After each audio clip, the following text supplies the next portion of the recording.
Assalamualaikum warahmatullahi wabarakatuh. Perkenalkan, nama saya Ria Agustina, NPM 20.12.51844, Prodi PAI Fakultas Tarbiyah Lokal 1E, Universitas Institut Agama Islam Darussalam.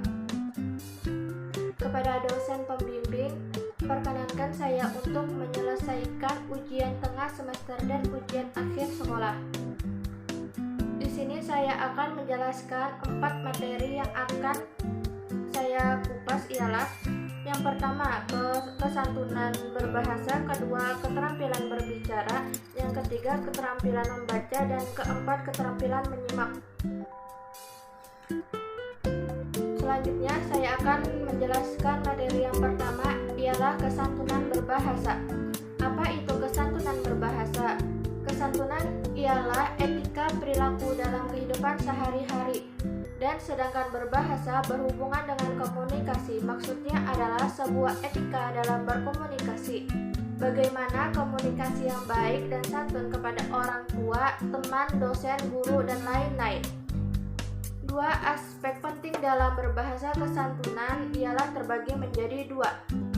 Yang pertama ialah kesantunan yang ukurannya ditinjau dari legolistiknya tidak jauh dari kesantunan pragmatiknya. Yang kedua, linguistik adalah ukurannya sejauh mana kata-kata santun atau tidak arti yang ada di dalam kamus atau sesuai dengan kamus bahasa Indonesia. Pragmatik adalah ukurannya makna yang terkandung di dalam kata atau arti yang bersangkutan makna lebih dalam dengan konteks segala sesuatu yang melatar belakangi teks. Linguistik adalah kalimat atau kata yang mengandung imperatif atau kalimat perintah. Karena kalimat perintah cenderung kalimat yang tidak kesantunan atau menyeluruh. Linguistik dalam imperatif ada 4. Yang pertama, panjang, pendek, tuturan. Yang kedua, urutan tuturan. Ketiga, intonasi dalam isyarat imperatif. Yang keempat, pemakaian ungkapan terhadap kesantunan.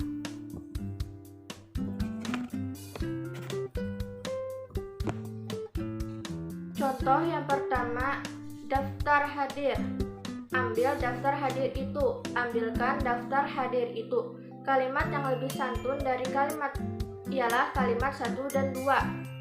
Contoh yang kedua, ruangan ini akan digunakan tempat wali murid. Bersihkan dulu kursi itu dengan cepat. Cepat bersihkan dulu meja itu. Ruangan ini akan digunakan untuk tempat wali murid.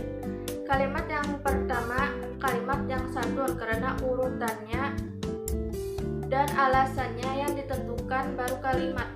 Contoh ketiga, kirim surat itu. Surat itu kirim. Kirim surat itu gimana ekspresi wajah ramah.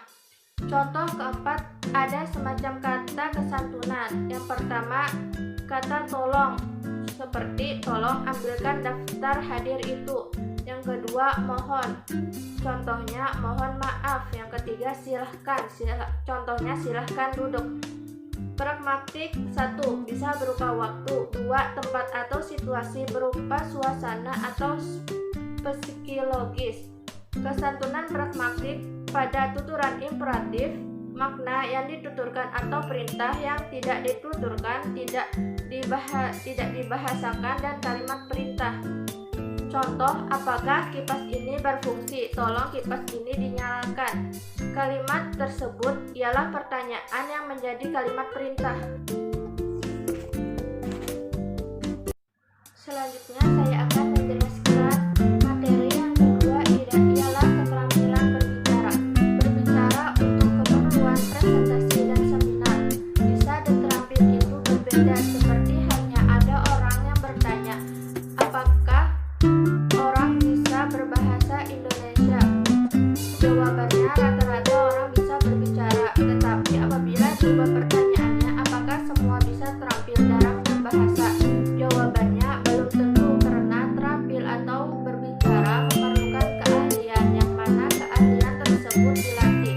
Apa saja yang perlu diperhatikan mahasiswa agar bisa menjadi terampil pada saat presentasi maupun seminar?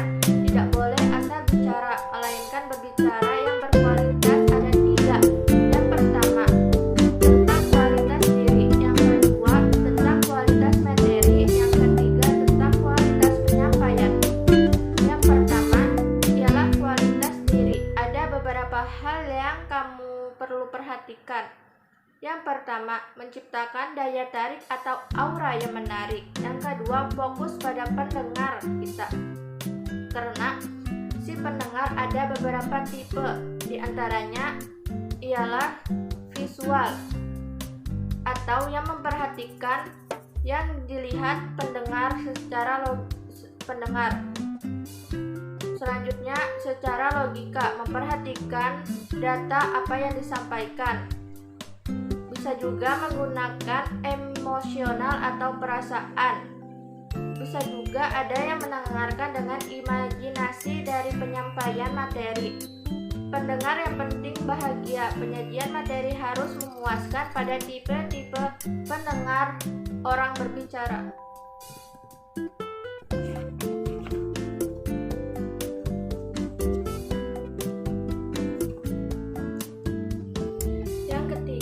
Menguasai proses. Bagaimana caranya? Kita harus menguasai bahasa.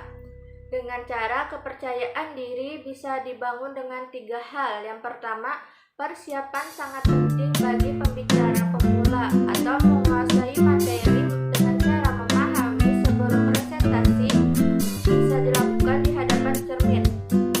Yang kedua, berpikir positif. Ubahlah dari negatif ke positif. Bisa juga membayangkan orang-orang di hadapan kamu bisa memaklumi apa yang terjadi. Yang ketiga, profesional. Tampilkan penampilan Anda seperti tampilan yang berenergi, membicara dengan semangat. Jangan lupa senyum 227 2 cm ke kiri dan ke kanan. Lakukan 7 detik. Kalau senyum membuat rileks dan mendengarkan bahagia, sewajarnya saja senyum. Takutnya nanti. Yang ketiga ialah menguasai proses. Bagaimana caranya? Kita harus menguasai bahasa dengan cara kepercayaan diri. Bisa dibangun dengan 3 hal. Yang pertama, persiapan semangat untuk bagi pembicara pemula atau menguasai materi, memahami sebelum presentasi dengan cara bisa dilakukan di hadapan cermin. Yang kedua, berpikir positif. Ubahlah dari negatif ke positif atau bisa membayangkan orang-orang yang di depan Anda bisa memaklumi apa yang sedang terjadi. Dan yang ketiga ialah profesional. Tampilkan penampilan Anda seperti tampilan yang berenergi dan semangat. Berbicara dengan semangat. Dan yang keempat ialah jangan lupa senyum dengan cara 227 2 cm ke kiri dan ke kanan. Lakukan selama 7 detik. Kalau senyum membuat Anda rileks dan bagi si pendengar bahagia, tetapi sewajarnya saja senyum. Jangan sepanjangan senyum, takutnya membuat fitnah. Berbicara dengan nyeri, bersemangat, tidak loyo dan tidak malas. Biar bukan suara selalu keras, dia tidak. Jadilah pribadi yang unik. Biasanya mudah diingat orang, temukanlah di diri Anda. Bagaimana menciptakan kualitas materi yang ada keahlian khusus. Harus memperhatikan siapa yang mendengarkan, anak-anak atau orang tua. Takutnya kita salah sasaran untuk menyampaikan apa yang kita sampaikan. Kualitas berbicara dan diri.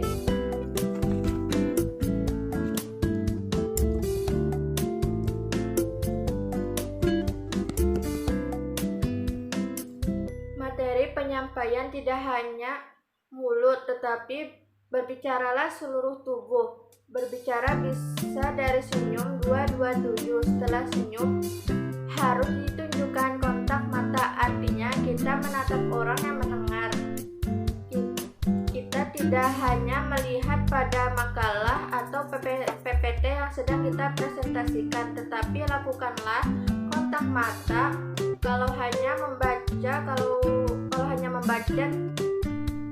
tidak cukup.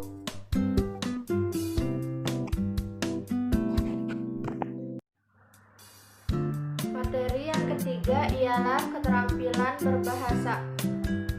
Ada 4 keterampilan dalam berbahasa Indonesia. Yang pertama ialah keterampilan berbicara, yang kedua keterampilan menyimak, yang ketiga keterampilan membaca, dan keempat keterampilan menulis.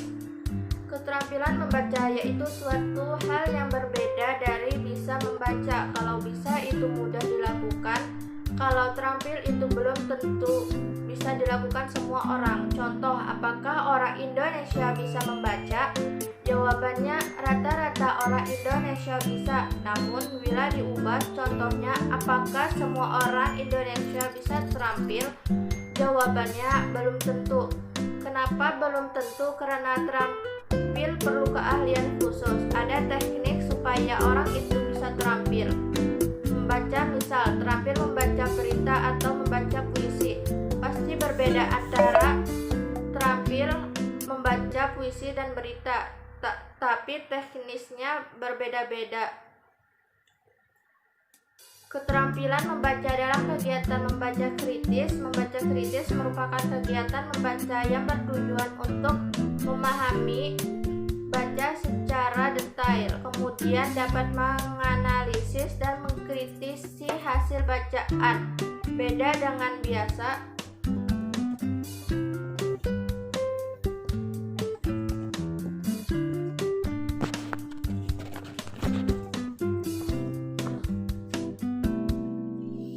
Kalau membaca biasanya adalah kegiatan bertujuan untuk membuat kesimpulan atas rangkuman dari isi bacaan. Teknis dalam membaca dinamai SQ3R. Teknik membaca SQ3R merupakan singkatan dari S adalah survei, yang survei, Q artinya question, R yang pertama read, R yang kedua riset, R yang ketiga review. Langkah-langkah untuk melakukan SQ3R diantaranya yang pertama adalah survei. Yang dilakukan survei adalah untuk mengetahui gambaran secara umum bacaan yang kita baca atau buku yang kita baca, dan survei ada langkah-langkahnya adalah yang pertama membaca judul bukunya, kedua pendahuluan. Kalau pendahuluannya terlalu panjang, maka kita ambil paragraf yang pertama. Mengapa pendahuluan dibaca? Karena pendapat si penulis terkait buku yang ia tulis. Yang ketiga, membaca heading yang dicetak tebal, yaitu sub-sub judul yang ada di dalam bacaan. Kemudian membaca pengertian di bawah heading. Kemudian yang keempat ialah membaca pertanyaan-pertanyaan di akhir bab atau di akhir buku.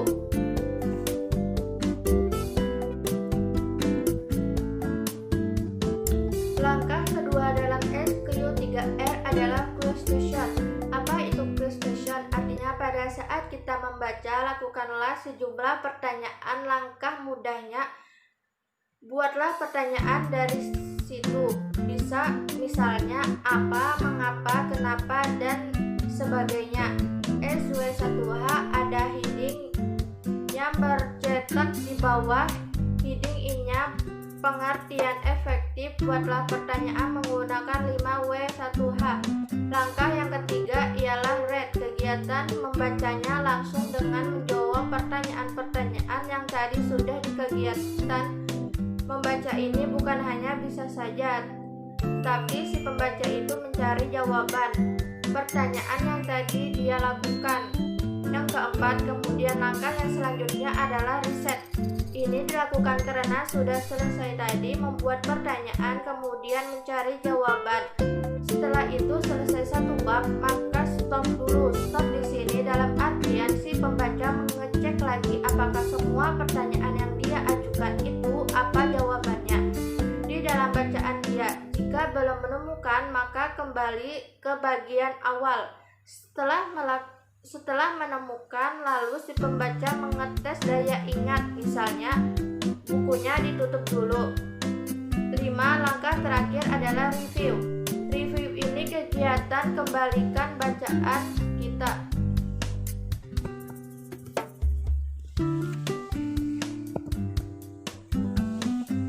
Yang dari awal tadi sampai akhir, apakah benar-benar sudah dibaca dan ditemukan jawabannya? Baru setelah ini kita lakukan analisis atau kritis terhadap isi yang kita baca. Setelah melakukan SQ3R ialah menganalisis bacaan yang sudah dibaca. Dalam kegiatan ini, pembaca tidak mudah percaya terhadap apa yang ditulis oleh si penulis. Namun, yang dapat dilakukan mencari data-data atau fakta-fakta sehingga dapat mengimbangi tulisan yang disajikan oleh penulis. Sintesis ada 3 buah buku. 3 buah buku itu ada yang berbeda. Yang keempat ialah keterampilan menyimak. Apa itu keterampilan menyimak?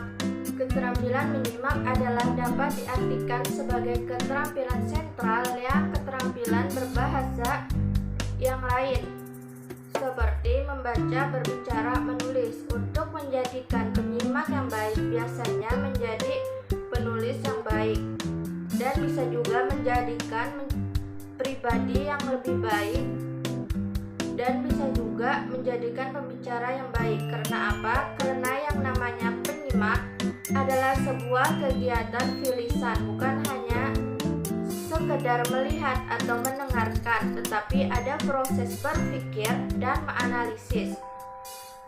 Cara menganalisis bisa dari sebagai perintah, simbol, kenyataan, situasi yang ada pada saat itu atau objek. Proses ada 5 tahapan penyimak yang menjadi penyimak yang baik. Yang pertama, mendengar. Kedua, memahami. Yang ketiga, menginterpretasi. Yang keempat, menilai. Yang kelima, respon atau menanggapi. 1. Tahapan-tahapan mendengar berfokus pada satu suara. Contoh seperti ada suara kendaraan, ada suara cicak, dan ada suara kipas angin. 2. Tahapan memahami. Penyimak mengartikan kata yang didengar atau yang disimak. Penyimak berusaha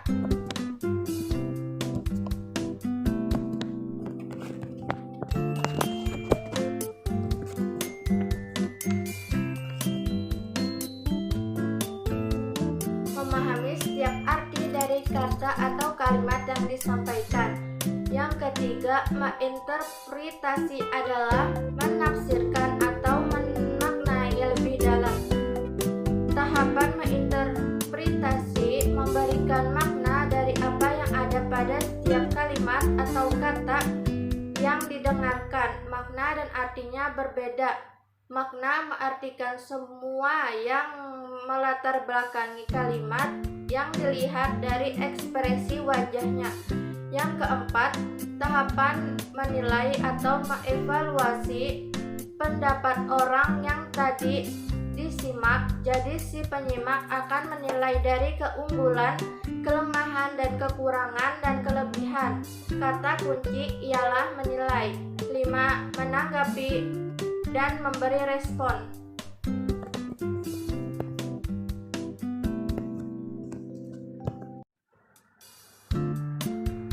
Baiklah, itu 4 materi yang saya sampaikan untuk bahan ujian tengah semester dan ujian akhir sekolah. Apabila terdapat kesalahan dan penjelasannya kurang, saya memohon maaf atas sebesar-besarnya. Wallahul muwaffiq ila aqwamit thoriq. Wassalamualaikum warahmatullahi wabarakatuh.